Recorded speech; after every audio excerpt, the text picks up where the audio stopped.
ஸ்ரீ சங்கரா TV நேயர்களுக்கு வணக்கம். சுபதினம் நிகழ்ச்சியில் அனைவரையும் சந்திக்கிறதுல மிகவும் மகிழ்ச்சி. இன்னைக்கு ஏப்ரல் மாதம் 5ஆம் தேதி ஞாயிற்றுக்கிழமை.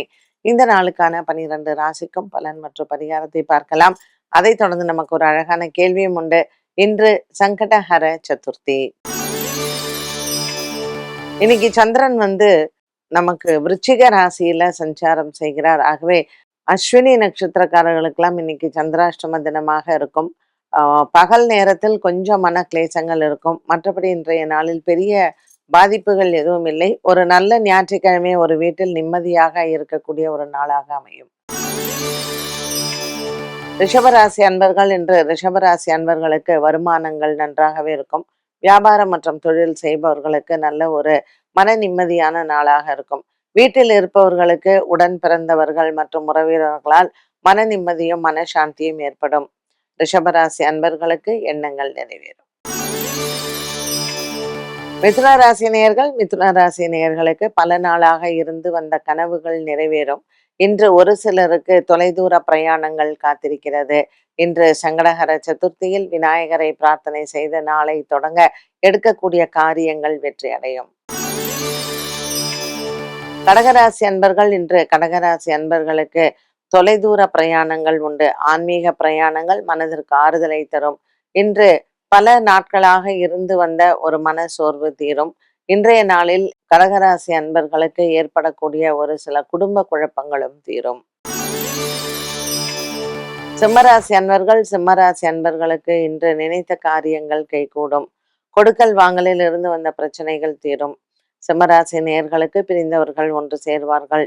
ஞாயிற்றுக்கிழமை சங்கடஹர சதுர்த்தியான இன்று விநாயகரை வழிபாடு செய்து நாளை தொடங்க உடல் ஆரோக்கியத்தில் இருக்கக்கூடிய பிரச்சனைகள் குறையும். கன்னிராசி நேயர்கள், கன்னிராசி நேயர்களுக்கு கணவன் மனைவி பிரச்சனைகள் தீரும்.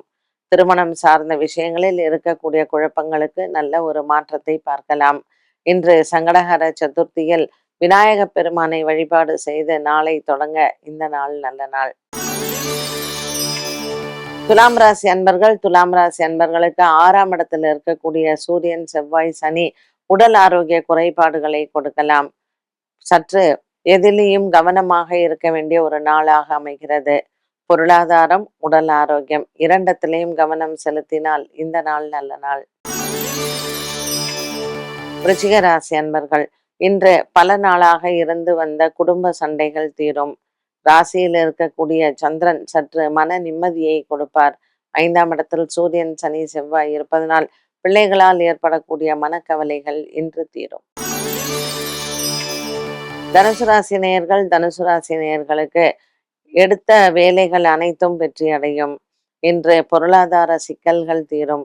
கடன் நினைத்த காரியங்கள் மற்றும் கடன் கொடுப்பது, கடன் வாங்குவது இது போன்ற விஷயங்களில் இருக்கக்கூடிய பிரச்சனைகளும் தீரும். தனுசு ராசி அன்பர்களுக்கு எண்ணங்கள் நிறைவேறும். மகர ராசி நேயர்கள், பிள்ளைகளால் பெருமைகள் உண்டு. இன்று ஒரு சிலருக்கு ஆன்மீக பிரயாணங்கள் காத்திருக்கிறது. சங்கடஹர சதுர்த்தியான இன்றைய நாளில் மனம் ஆறுதலாக இருக்கும். இன்று நினைத்த காரியங்கள் நிறைவேறும். கும்பராசி அன்பர்கள், ராசியில் ராகு மற்றும் புத பகவானின் சஞ்சாரம் சற்று குழப்பத்தை கொடுக்கலாம். வெளியூர் பிரயாணங்கள் மன நிம்மதி உண்டு. அலுவலக ரீதியாக இருந்த குழப்பங்கள் தீரும். இன்று 10ஆம் இடத்தில் சந்திரன் இருப்பதனால் அலைச்சல்கள் அதிகரிக்கலாம்.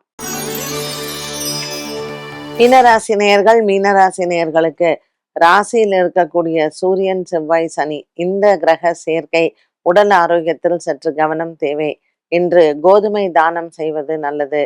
ஞாயிற்றுக்கிழமை சங்கடஹர சதுர்த்தியான இன்று விநாயக பெருமானை வழிபாடு செய்தால் உடல் ஆரோக்கியத்தில் இருக்கக்கூடிய குழப்பங்கள் தீரும்.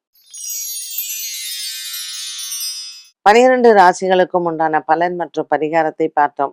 இந்த நாளுக்கான கேள்வியை பார்க்கலாம். சந்திரன் மற்றும் குரு கிரக சேர்க்கையில் இருக்கக்கூடிய சாதகம் மற்றும் பாதகமான பலன்கள் என்ன? இதுல சாதக பாதகம் ரெண்டுமே உண்டு. ஆனா குருவும் சந்திரனும் சேர்ந்தால் நமக்கு ஒரு யானை சிங்கம் கஜமும் கேசரியும் சேர்ந்ததுன்னு சொல்லுவோம். ரொம்ப நல்ல பலனை தரும். பட் அதுவே 6ஆம் இடத்துல மறைவு, 12ஆம் இடத்துல மறைவு, 8ஆம் இடத்துல மறைவுன்னு வச்சுக்கோங்களேன், அந்த அளவுக்கு நமக்கு சாதக பலனை கொடுக்காது. குரு சந்திரனும் பாக்கியத்துல இருந்தா ரொம்ப விசேஷம். பரிபூரணமான கடவுள் அனுகிரகம் இருக்கு அப்படின்னு அர்த்தம். 5ஆம் இடத்துல இருந்தாலும் ரொம்ப நல்லது. லக்னத்திலே இருந்தா அந்த அளவுக்கு பலன் இல்ல. 12ல இருந்தாலும் அந்த அளவுக்கு பலன் இல்ல. 6, 8, 12 எல்லாமே வந்து பலன்கள் குறைவாக உள்ளதுதான். என்ன நேயர்களே, இன்றைய சுபதினம் நிகழ்ச்சி அனைவருக்குமே பயனுள்ளதாக அமைந்திருக்கும். மீண்டும் சந்திக்கும் வரை நன்றி, வணக்கம்.